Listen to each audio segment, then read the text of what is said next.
Saudara Anda menyaksikan Kompas Bisnis bersama saya Putri Oktaviani. Lembaga internasional ramai-ramai memangkas proyeksi pertumbuhan ekonomi Indonesia tahun depan.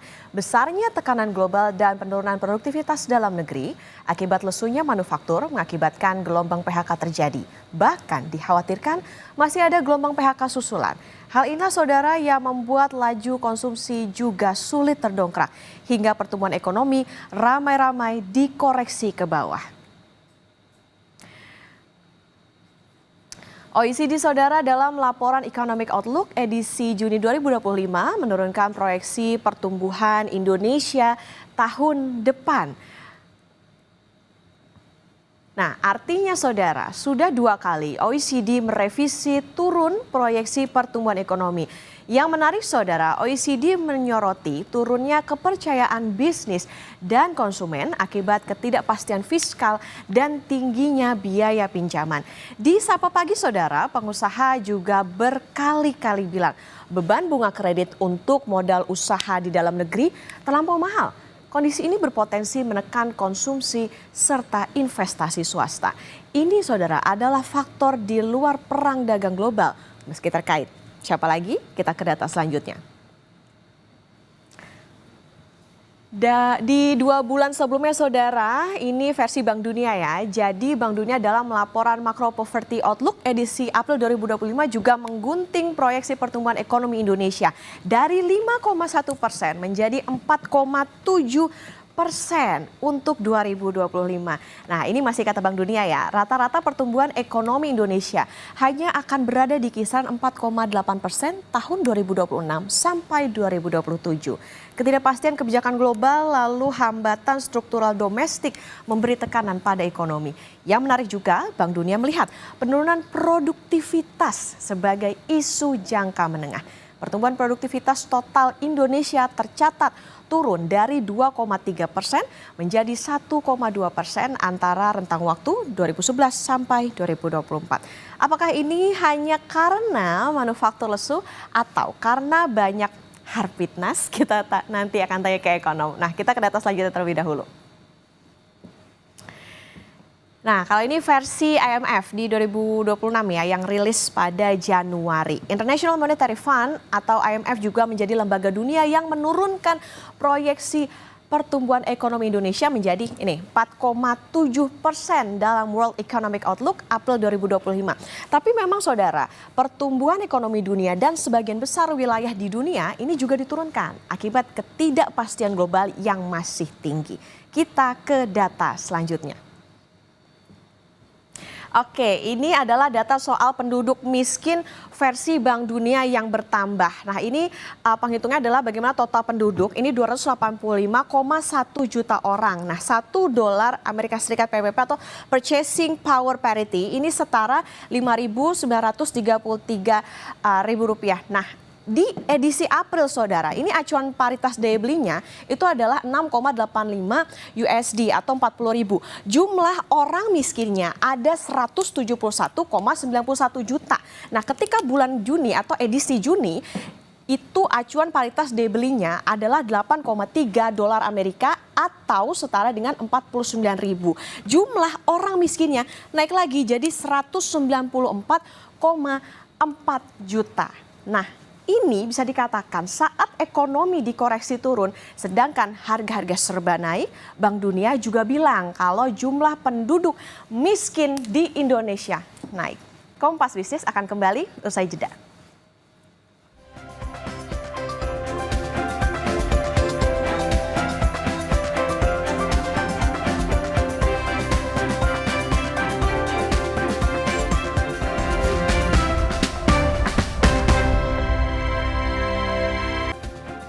Kembali di Kompas Bisnis saudara, jadi haruskah terima saja proyeksi ekonomi yang diturunkan oleh lembaga dunia atau perlu upaya cepat yang dilakukan pemerintah untuk mengungkit ekonomi, terutama mencegah kelas menengah makin jatuh?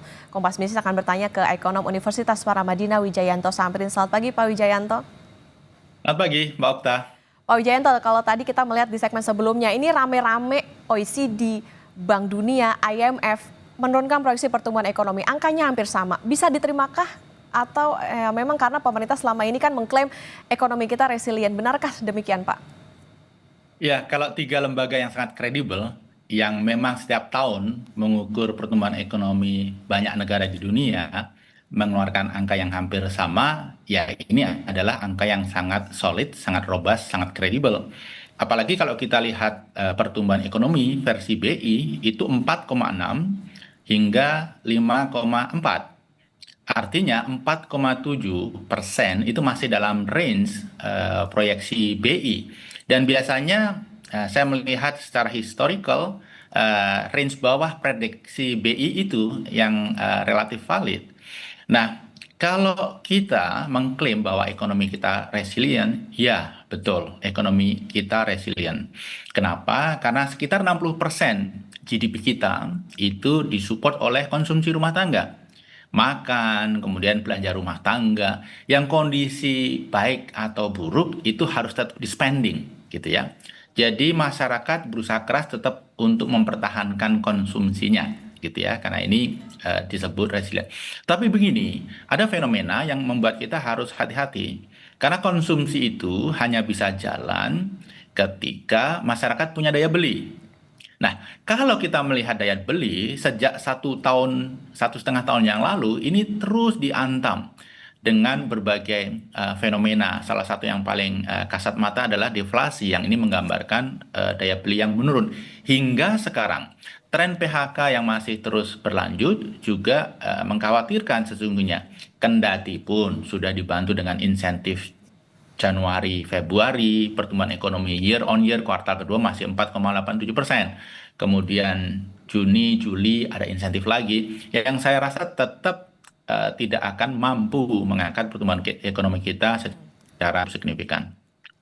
Oke, ini kayaknya harus jadi perhatian nih kalau tadi sebetulnya angkanya dari tiga lembaga ini ya nggak beda jauh sebetulnya dengan apa yang diprediksi oleh Bank Indonesia sendiri ya Pak ya. Oke Pak, jadi kalau dilihat dari data-data yang dirilis begitu, siapa sebetulnya yang punya kepentingan atau sederhananya gini, untuk siapa sih sebetulnya data pertumbuhan ekonomi ini berbicara? Jadi data ini objektif saja. Jadi tiga lembaga besar dunia itu memotret apa adanya. Untuk siapa tergantung siapa yang memanfaatkan. Kalau ekonom untuk membuat analisis, kalau pemerintah untuk membuat kebijakan, kalau investor untuk membuat rencana investasi. Mereka tentunya suka berinvestasi di negara-negara dengan pertumbuhan ekonomi tinggi karena mata uangnya cenderung stabil atau bahkan menguat. Yang kedua, return on investasinya juga lebih tinggi. Jadi tergantung siapa yang memanfaatkan. Data-data ini menurut saya objektif saja, memotret fenomena, memotret situasi apa adanya. Tapi memungkinkan nggak Pak, misalnya dari perhitungan, terus kemudian karena ini mungkin misalnya angkanya berbeda begitu dengan Bank Indonesia, artinya pemerintah melihat oh ini mungkin ada indikator yang berbeda nih yang nggak bisa dibaca atau adaptasi untuk di dalam negeri. Saya rasa begini, pemerintah harus melihat informasi ini dari sisi positifnya. Ini sebagai benchmark, sebagai referensi untuk bekerja lebih keras lagi. Apalagi target pemerintah kan tahun ini tumbuh 5,4%. Dan faktanya beberapa lembaga besar itu proyeksinya jauh di bawah angka itu. Nah, ini harus menjadi catatan bagi pemerintah untuk merevisi kebijakan-kebijakannya yang selama ini tidak terlalu menyasar kepada penciptaan daya beli, penciptaan lapangan kerja, harus diarahkan ke sana. Karena situasi kita sebenarnya sudah sangat perlu mendapatkan perhatian, belum kritis tetapi mengarah ke sana. Oke. Nah Pak, kalau kita bicara soal rame-rame proyeksi ekonomi, pertumbuhan ekonominya angkanya diturunkan, kalau berbicara soal bagaimana produktivitas pekerja, ini kan kalau data ILO pada 2023 menunjukkan produktivitas pekerja Indonesia ini hanya $14 Amerika Serikat per jam kerja, jauh di bawah Singapura, Malaysia, bahkan Thailand. Apakah produktivitas itu ikut menyumbang perlambatan ekonomi ini? Jadi core dari pertumbuhan ekonomi, core dari ukuran kue ekonomi, core dari GDP per kapita, produktivitas dari tenaga kerja. Jadi negara dengan produktivitas yang rendah, pasti pertumbuhan ekonominya juga tidak bagus, mata uangnya juga cenderung melemah. Jadi produktivitas ini justru variabel kunci dari semua variabel yang sering kita bahas. Kalau pemerintah bisa mendongkrak, kita semua bisa mendongkrak produktivitas tenaga kerja kita, maka pertumbuhan ekonomi akan meningkat, kemudian kemiskinan secara hampir otomatis juga akan mengalami penurunan. Jadi angka produktivitas ini angka yang sangat kunci. Bahkan Mbak Okta, kalau saya melihat angka produktivitas menurut ILO, ini kan ILO memotret total GDP dibagi dengan jumlah pekerja, begitu ya. Tapi kalau kita fokus ke sektor manufaktur saja, angkanya belum dihitung, tapi prediksi saya posisi kita lebih menyedihkan. Hmm. Karena kita cukup terbantu dari sisi produktivitas ini karena ada sektor-sektor seperti tambang yang besar, tenaga kerjanya sedikit, ini mendongkrak hitungan produktivitas itu.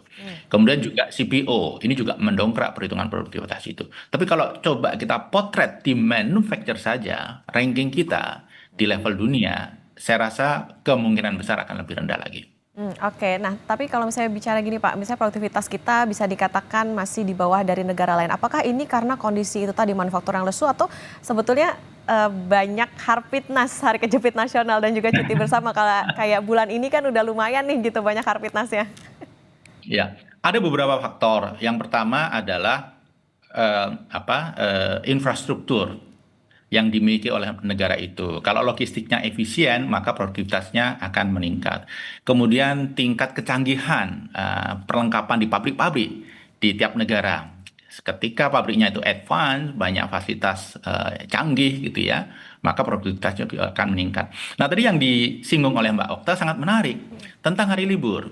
Saya melihat data gitu ya, hari libur nasional kita tahun ini itu 27. Ini termasuk yang sangat tinggi. Yang lebih tinggi dari kita itu Nepal, 35. Tetapi Sabtu mereka kerja. Oke. Jadi kalau kita menghitung libur hari Sabtu plus hari libur nasional, belum lagi ditambah Lebaran, biasanya untuk menghindari kemacetan ditambah libur seminggu 2 minggu, barangkali jumlah libur kita ini termasuk yang paling tinggi. Ada hitungan, kami beberapa ekonom menghitung gitu ya. Kalau jumlah libur nasional kita diturunkan ke level Malaysia, yaitu 13 hari dalam setahun, maka pertumbuhan ekonomi kita berpotensi terdongkrak 0,2%. Jadi kalau pemerintah ingin mendongkrak produktivitas, low hanging fruit-nya adalah tentang libur nasional. Kita tahun 2004 itu libur nasionalnya hanya 15. Kita pernah di level yang ideal. Idealnya menurut berbagai studi itu 12. Di bawah 12 produktivitas turun karena karyawan stres dan lain sebagainya, tetapi di atas 12 produktivitas itu mulai menurun. Jadi 12 itu angka ideal. Makanya banyak negara-negara maju hari libur nasionalnya berkisar di 11 hingga 13. Nah, kita 27. Kita pernah 15. Kenapa tidak kita kembali ke 15? Dengan begitu pertumbuhan ekonomi kita bisa terdongkrak 0,2%.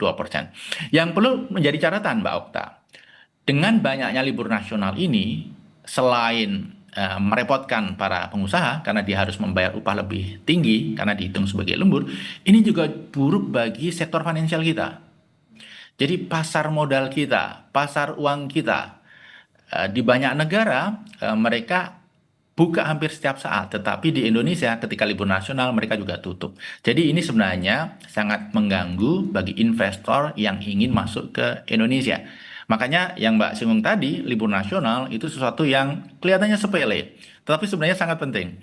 Dan ini low hanging fruit. Oke, artinya gini Pak, misalnya kalau tadi dikatakan menarik ada idealnya 12 hari, tapi kalau kita berkaca ke Malaysia 13 hari per tahun itu bisa mendongkrak 0,2% perekonomian. Nah tapi ada harga yang harus dibayar nggak sih Pak? Misalnya gini kayak ketika masa libur lebaran kenapa dipanjangkan cuti bersamanya karena untuk mengurai kemacetan dan lain sebagainya. Apakah itu dampaknya akan lebih besar lagi ketika masyarakat bermacet-macetan atau bahkan tidak mudik di masa itu? Seperti apa Pak untuk menghindari macet gitu misalnya? Ya, jadi kalau menghindari kemacetan saat Lebaran dengan memperpanjang libur itu kan bukan solusi substantif, itu solusi ad hoc. Nah, seharusnya yang dicarikan adalah solusi substantif. Bagaimana pengaturan transportasi, bagaimana infrastruktur transportasi, dan lain sebagainya. Nah, Kemudian kita juga harus ingat, memang ada yang berpandangan libur itu kan membuat masyarakat bisa jalan-jalan, Betul. masyarakat bisa belanja. Itu dengan asumsi kalau masyarakat punya daya beli. Ketika daya belinya turun, ketika daya belinya rendah, liburan ya masyarakat jalan-jalan tapi tidak belanja. Saya ketemu dengan pemilik dua mall besar. Dia mengatakan liburan kemarin itu mallnya rame, tapi yang belanja sedikit. Karena memang daya beli sedang tergerus. Dan saya melihat ada fenomena begini. Yang kelas menengah, kelas bawah, itu kan tabungannya mengalami penurunan. Daya belinya sedang terkendala. Mereka mungkin jalan-jalan tapi tidak belanja. Bagaimana dengan kelas atas? Ada tren di mana yang kelas atas itu jalan-jalannya ke luar negeri. Jadi libur yang panjang itu justru mendorong capital outflow di satu sisi, gitu.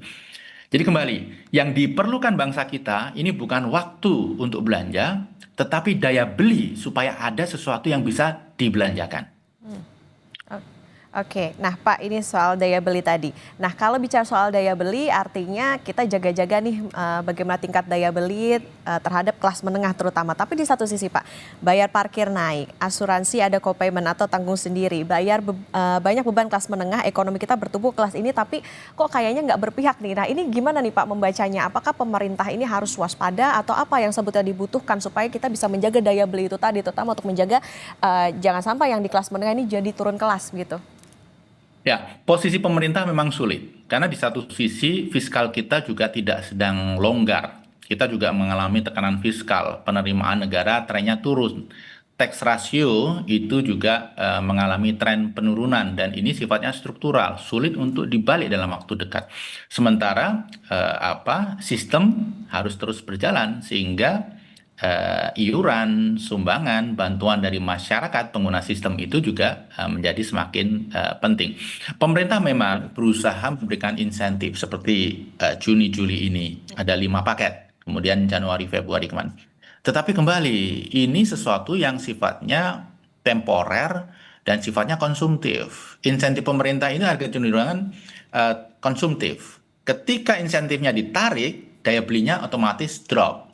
Jadi harusnya diarahkan kepada insentif-insentif yang sifatnya lebih sustainable.